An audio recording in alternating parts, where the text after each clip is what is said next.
ఏపీలో జరిగిన mega DSC 2025 నియామకాలపై YCP అధినేత మాజీ సీఎం వైఎస్ జగన్మోహన్ రెడ్డి మరోసారి తీవ్ర ఆరోపణలు చేశారు.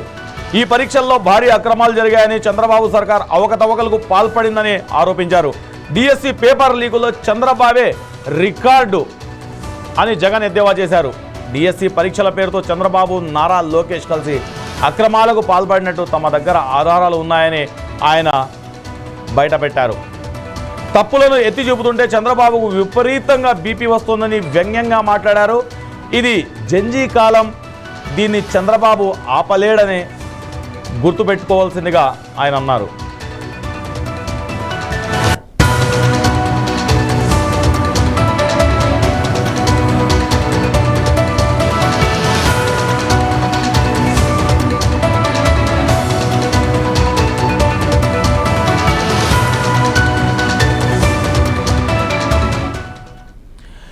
దీనిపై మన 9+ న్యూస్ ప్రతినిధి కృష్ణ మరింత సమాచారం అందిస్తారు. కృష్ణ, చెప్పండి, దీనిపైన ఉన్న తాజా అప్డేట్ ఏంటి? ఇప్పుడు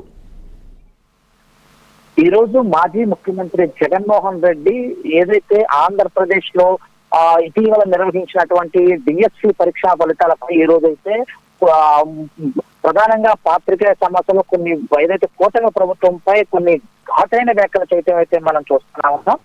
కూటమి ప్రభుత్వంతో పాటు ఏదైతే ఆ డిఎస్సి పై జరిగిన లోపాలు దాంతో దృష్టిలో పెట్టుకుని లోకేష్ బాబు, చంద్రబాబుపై తీవ్ర విమర్శలు కూడా గుర్తించినట్టుగా మనం చూస్తూనే ఉన్నాం.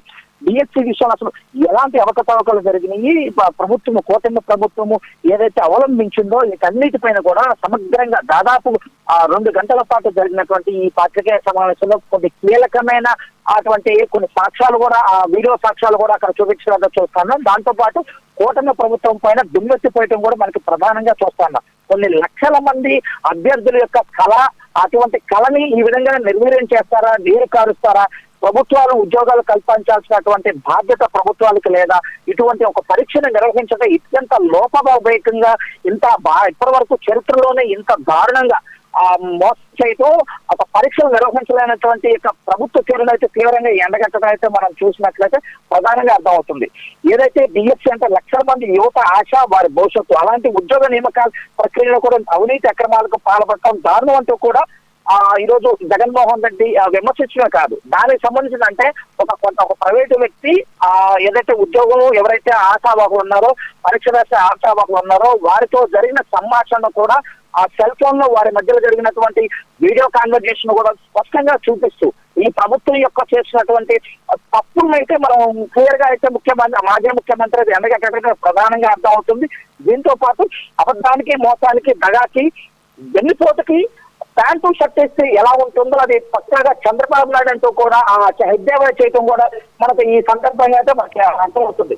అది చంద్రబాబు రాజకీయ జీవితం ఎడ్యుకేషన్ కూడా సూపర్ 6, సూపర్ 7 అంటూ తన మేనిఫెస్టోలో ఏదైతే చెప్పారో ఇవన్నీ కూడా ఈ టీచర్స్ రిక్రూట్మెంట్ చూసినా అవన్నీ కూడా స్పష్టంగా అర్థమవుతుంది. అంటే లోపభూయిష్టంగా తన ఆలోచన విధానం ఉంటుంది. అటువంటి వ్యక్తిన మనము విజనరీ లీడర్ అని చెప్పుకునేదంటూ కూడా ఈ సందర్భంగా అయితే మాజీ ముఖ్యమంత్రి చెప్పడం అయితే చూస్తాను.